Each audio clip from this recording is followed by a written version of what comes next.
Merci madame, toujours à la pointe de la technologie. Et oui, aujourd'hui nous parlons du salon automobile, c'est toujours intéressant le salon automobile. Et oui, de Francfort, de Paris, personne n'y va, on a perdu les 3/4 des visiteurs pour cause. Qu'est-ce qu'on présente au salon automobile maintenant? Des bagnoles à la pile et comment on appelle ça, des concept cars qui ressemblent à rien. Et soit c'est tout carré, soit ça ressemble à une soucoupe volante. Soit c'est des SUV. Les SUV, il y en a ras-le-bol. Ils sont tous de la même tronche, ils sont tous de la même gueule, et ils se prennent tous la place en ville pour rien.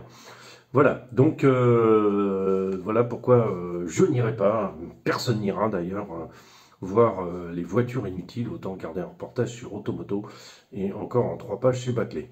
Voilà, donc c'était la super intro, très positive, parce que le salon de l'auto, faut laisser tomber. N'y allez pas. Il n'y a rien à voir. De toute façon, je crois qu'il y a certains gros constructeurs qui ne vont même pas, quoi. Je sais pas, ils se sont aperçus il y a quelques années que il ne se passe rien dans l'automobile, quoi. Alors, Renault essaye de ressortir des vieux modèles en les customisant aux façons modernes, mais en les mettant électriques. Bon, enfin bon, ils font ce qu'ils peuvent, quoi, pour survivre. Bon, du coup, on n'est pas là pour parler de la voiture électrique, mais si, on parle des camions électriques et des Formule 1 électriques. Voilà, donc aujourd'hui... débriefing de la course de samedi. Alors je suis un peu en retard parce que j'ai pas eu le temps de faire un débriefing plus tôt. J'espère que mes idées sont encore fraîches. Alors commençons par la Formule 1. Formule 1 bien sûr. J'ai roulé avec cette carreau. J'avais envie de rouler avec cette carreau, c'était joli. Alors vous avez vu les... j'ai partagé tout de suite les vidéos. Alors comme je dis, les vidéos elles sont aussi bien pour moi que pour vous, hein, pas de souci. C'est moi, ça me permet de bien regarder comment je pilote, si je pilote énervé. Mais alors, en Formule 1, je crois que je vous ai mis le dernier run, il me semble, ouais, ça doit être le dernier run de la journée, donc dernière finale, finale 3, où j'étais bien chaud, puis j'étais un tantinet énervé. J'étais un tantinet énervé dans le pilotage. Pourtant, ça n'a pas de résultat, parce que j'arrive pas au bout, je me retourne et tout ça, je fais des grosses erreurs. Mais j'avais envie de pousser un peu. La Formule 1, c'est marrant, c'est qu'il y a un moteur plus simple, plus petit, parce que c'est un 21 tours 5. Et 20 tours 5, on va plus vite. On va plus vite. Alors, mes meilleurs temps sont autour de 13 secondes. 13 secondes 5 plutôt. Et pourquoi? Quand on va plus vite, parce qu'avec deux roues motrices, donc on ne perd pas toute l'énergie sur la transmission, et on est directement monté sur l'axe. Donc voilà, ça ne peut pas être plus simple, quoi. En fait, en frottement, tu as juste les deux roulements qui sont dedans, quoi. Basta. Alors ça marche bien, je commence à capter un peu mieux comment marche la Formule 1. Ouais, la prochaine course c'est que Formule 1, donc à voir. Donc effectivement j'ai racheté un, je sais pas si j'avais fait non je pense pas.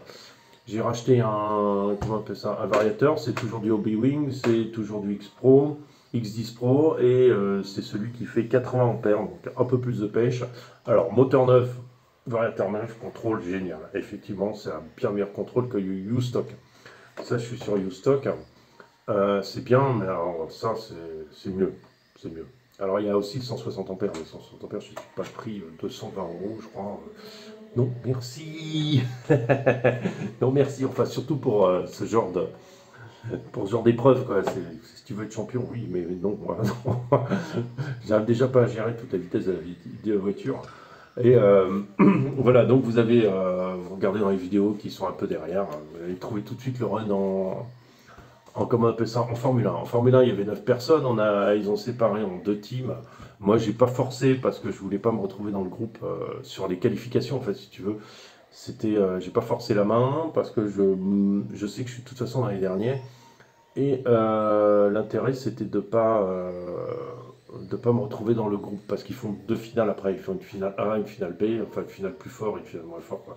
Et moi, j'étais bien content de retomber dans la finale moins fort parce que c'est des gens plus ou moins de mon niveau qui sont quand même un cran au-dessus encore. Mais bon, il y en a 2 qui sont restés derrière. Moi, j'ai fini 3e en Formule 1 dans le groupe des moins forts. Voilà. Donc ça fait, c'est pas mal. Ouais, je suis content, quoi. Ça va. Ça va, je vais pas dire que je suis content, ça va. Mais l'intérêt de la Formule 1, c'est que ça m'apprend à piloter et que ça me fait rouler plus, davantage. Et comme c'est le châssis le plus perfectionné que j'ai, le plus haut de gamme que j'ai, et qui est vraiment largement au-dessus des autres, faut que j'apprenne à exploiter, et pour l'instant, j'y arrive pas. Mais bon, que nenni, que viendra, voilà. Alors, par contre, en camion, c'est pas du tout la même donne. En camion, on est toujours sur la Carten, c'est écrit là, Si tu sais pas lire, c'est écrit là. Carten T410R, alors je vous rabâche toujours avec ce 410R. T410R, c'est la version carbone du 4x4. Voilà. Donc, c'est un châssis qui est très peu cher, qui est dans les moins de 200 autour des... Non, moins de 200 euros. Hein. Moins de 200 euros châssis tout seul. Alors, châssis complète à moins de 200 euros, il n'y a pas grand monde. Hein. Pas grand monde. Du X-Ray, c'est 700. Quoi. Donc, je vais t'expliquer un peu le truc. Voilà, là, on se retrouve avec... on se retrouve essentiellement à 3 sur la course. C'était tranquillou, mais marrant quand même, parce que mon fils était aussi inscrit en camion. Ça lui plaît, c'est funky le camion, il trouve qu'il manque de monde, mais bon, sur cette compétition, il manque de monde, normalement on est plutôt 5. Mais là, sur cette compétition, il manque de monde.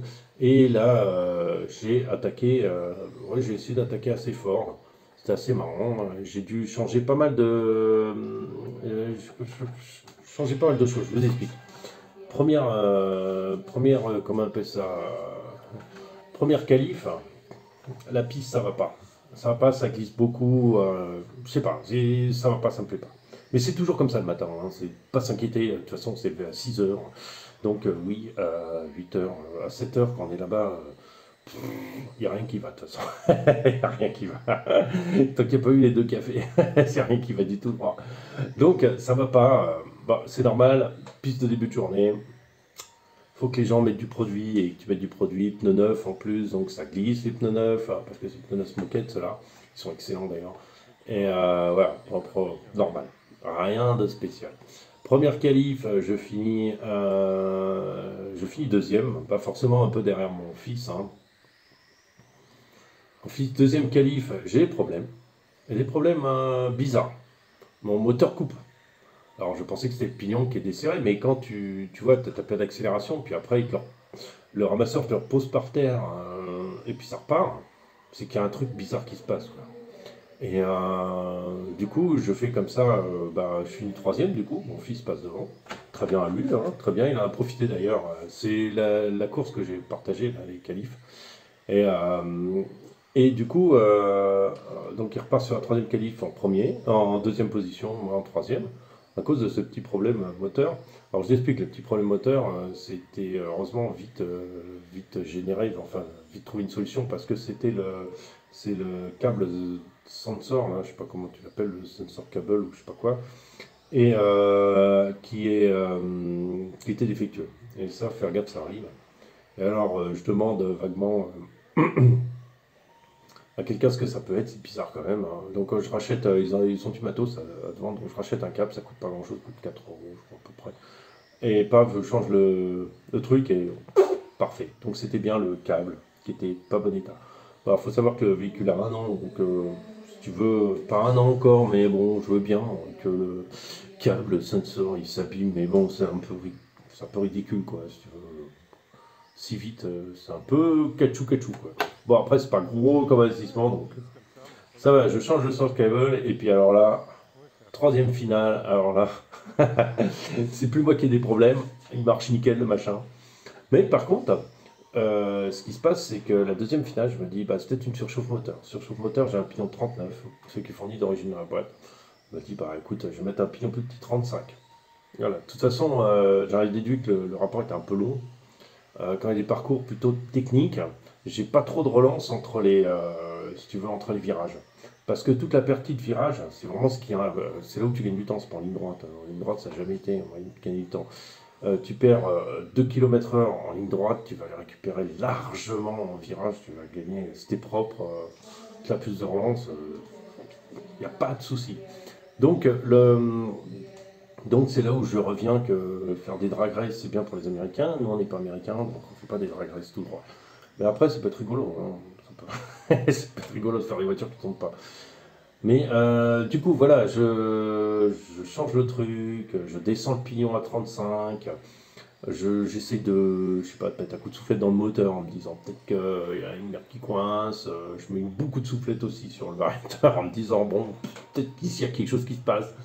Et du coup, rigolo comme tout, je change le cap sensor, ça marche, je pars sur le départ donc en troisième position, et c'est le run que j'ai filmé, et je finis premier de ce run, voilà. Je finis premier parce que celui qui est premier, lui a un problème mécanique. Alors c'est une X-Ray X4, je crois, c'est 2021. C'est un modèle 2021. Mais bon, qu'importe, c'est de toute façon plus efficace que ça. Et en fait, à moins de perdre, j'explique, c'est que X-Ray comme Yokomo et tout ça, tu as moins de pertes en friction parce que, en mécanique, parce que tu as une courroie qui part du moteur, tu as directement comment on appelle ça, la grande couronne sortie moteur, là, directement, qui va envoyer une courroie, une vers l'avant, une vers l'arrière, directement sur le diff. Donc ça fait qu'en fait, tu perds pas, c'est comme un vélo, en fait, tu as un rendement de 99% ou 99,5%, tu n'as pas de perte. Alors que là-dessus, Cartel a un système Tamiya, c'est-à-dire qu'il y a un renvoi conique qui envoie sur un cardan, qui renvoie derrière, devant, sur un renvoi conique et sur un cardan. Je pense qu'au bout du compte, tu as du 65%, quoi. Même si c'est sur roulement, mais renvoi conique sur renvoi conique, je suis pas sûr que, voilà, c'est pas l'idéal. Donc j'ai un peu de perte là-dessus, mais bon, tant pis, c'est pas grave. Donc lui a une spool à avant, moi j'ai pas de spool, j'ai du 2 200 000. La graisse de 100 000 à l'avant, bien dur, mais pas complètement dur. Et du coup, c'est reparti. C'est reparti. Mais, ah oui, je vous explique pas le truc aussi qui m'est arrivé sur la deuxième finale. Je me dis, non, la première finale, la première séquence, je me dis, il y a quand même un truc bizarre. Ma voiture, quand je freine, elle glisse tout de suite à droite. Elle glisse tout de suite à droite tout le temps. Dès que je freine ligne droite, ça glisse à droite, ça glisse à droite. Je trouve pas le problème. Je regarde si j'ai cassé un triangle, une pièce est cassée, s'il y a un truc qui est déboîté. Rien, je trouve rien. Et puis, à un moment, je me dis, bon, bah, faut nettoyer les roues, et puis après, on va mettre le produit dessus. Et en tournant la roue avant droite, je m'aperçois que la noix de cardan tourne dans le vide. Alors, je me dis, je roule en 3 roues motrices. Ah, c'est pour ça que j'ai perdu ma stabilité. Bah ouais, parce que quand tu arrives dans le virage et que tu relances, si tu relances qu'une roue, ça marche pas du tout. Donc du coup, et surtout la roue qui est à l'intérieur n'est pas motrice du tout, donc c'est foireux complètement. Donc, ce que je fais, c'est que je démonte alors je démonte le carter, je démonte, je sors le diff, je regarde ce qui se passe. Merde, qu'est-ce qui se passe, qu'est-ce qui se passe, qu'est-ce qui se passe. Et en fait, c'est juste la noix de cardan qui sort du diff. Et alors je me dis, mais qu'est-ce qui se passe? Alors je regarde la notice, et en fait dans la notice, comme quand tu reçois la cartaine, cette cartaine-là, tu as les diffs montés. Donc tu peux pas vraiment, quand tu montes ton véhicule, tu vas pas contrôler tout ce qu'il y a dedans, quoi. Et donc quand tu es dans les diffs montés, tu vas regarder, tu regardes dans la notice comment c'est monté, parce que tu les as pas montés, donc tu sais. Et tu as un clip qui tient la noix de cardan à l'intérieur. Et ce clip s'était écarté et sorti. Je m'en suis aperçu tout à l'heure parce que j'ai monté tout à l'heure. Mais ce que j'ai trouvé comme solution pour laisser le cardan enfoncé dedans, c'était de découper un bout de caoutchouc que j'ai mis au fond de la noix de cardan, et le cardan pousse la noix de cardan à l'intérieur, ce qui fait qu'elle ne peut plus sortir. Voilà, et ça m'a fait toute la course comme ça, c'était très bien. Voilà. Petit truc, si ça vous arrive là-dessus, c'est vous inquiétez pas. Vous pouvez le gérer comme ça c'est important. Voilà, donc en finale, je pars en deuxième position. Ok, finale 1, je finis premier. Finale 2, deuxième. Et finale 3, deuxième aussi. Voilà, parce que bah, je finis premier parce que l'autre a toujours des problèmes de pneus. C'est les problèmes de pneus qu'il a, et la piste devenait de plus en plus accrocheuse. Et en fait, quand tu as un camion comme ça, tu as ce poids-là, même si ça peut paraître pas énorme. Mais quand tu tournes, si tu as énormément d'accroches sur le devant, au lieu de sous-virer, bah, ce qui se passe, c'est que tu vas basculer. Et c'est ce qui se passait tout le temps avec lui. Donc il m'a dit qu'il avait englué que les pneus arrière. Du coup, moi, sur la dernière finale, je voulais même pas engluer les pneus, mais j'ai juste englué les arrière et c'était parfait. La dernière finale, je finis deuxième et je finis la course deuxième, mon fils troisième d'ailleurs. Mais bon, on n'était que trois, mais bon, il s'est bien battu parce qu'on a eu des périodes où on s'est bien marré tous les deux. Voilà, qu'est-ce que je peux dire de la course? C'est que, à part ces petits problèmes mécaniques avec le camion, ce qui m'a surpris parce que j'ai rien eu comme problème avec ce camion-là depuis un an, j'ai pas eu de problème typique avec la Formule 1, j'avais besoin de plus. Alors je vous le démonter, mais je vous montre un peu. La Formule 1, si vous avez besoin de plus d'angle de direction, en fait, vous pouvez faire des gros changements, mais qui peuvent vous aider, mais si vous voulez pas lancer dans les gros changements, il y a un truc tout simple à faire. Si vous voulez que l'avant soit plus réactif, vous avez un ressort ici. Vous le compressez plus fort. Ça va être plus difficile, donc elle sera moins molle de l'arrière, moins assise à l'arrière. Vous allez gagner en motricité, en directivité beaucoup. Enfin, vous allez perdre un peu en motricité, mais en directivité beaucoup. Ce qui fait qu'une voiture est plus franche. Là, il fallait beaucoup tourner dans ce truc, il fallait quand même de l'accélération assez forte. Donc il fallait trouver un espèce de compromis entre les deux. Bon, mon niveau, je dirais rien, mais ça a très bien marché du coup. Ça a très bien marché, je durcis un poil, et voilà. Comme j'ai dit, la voiture, elle deviendrait, par rapport à mon niveau, elle va monter en niveau petit à petit. Voilà, donc j'étais très content de ma course en Formule 1, parce que il y a des choses que j'ai compris, que j'ai apprises et tout ça. Et en camion, je continue toujours. Je continue toujours à m'amuser beaucoup avec le camion, c'est très fun, j'adore ça. Et le camion, vraiment, c'est... Et j'attends avec impatience vraiment de rouler avec la NSU cet été, parce que la Formule 1 va finir gentiment dans le placard pendant tout l'été. Parce que je ne roule pas sur l'asphalte avec. J'ai pas envie de rouler sur l'asphalte avec. Et puis ça me permettra de refaire une révision complète de l'engin, de revoir un peu tout ça et de remettre ça. Donc la course, circuit aussi très amusant, circuit très rapide, circuit avec peu de freinage. Alors du coup sur une Formule 1 tu mets très peu de freinage, avec des appuis très forts, donc ça c'était rigolo, avec quelques gros freinages, technique quand même, mais pas trop pour pas casser le rythme. La dernière fois c'était un peu... La dernière fois, c'était un peu trop, tu vois, c'était un peu trop ça. Là, c'était beaucoup plus fluide. Et franchement, c'était bien marrant de rouler comme ça. Moi, j'aime bien les circuits comme ça. Après, je déteste pas les autres, il faut tout, hein, il faut de l'expérience. Par contre, ce que je peux dire sur l'Open Challenge cette année, c'est qu'ils ont fait un gros, et merci à Thomas, un gros effort sur le, comment on appelle ça?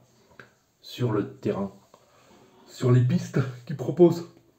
Cette année, elles sont géniales, les pistes. Elles sont vraiment d'un très bon niveau. C'est bien, ça va attirer du monde.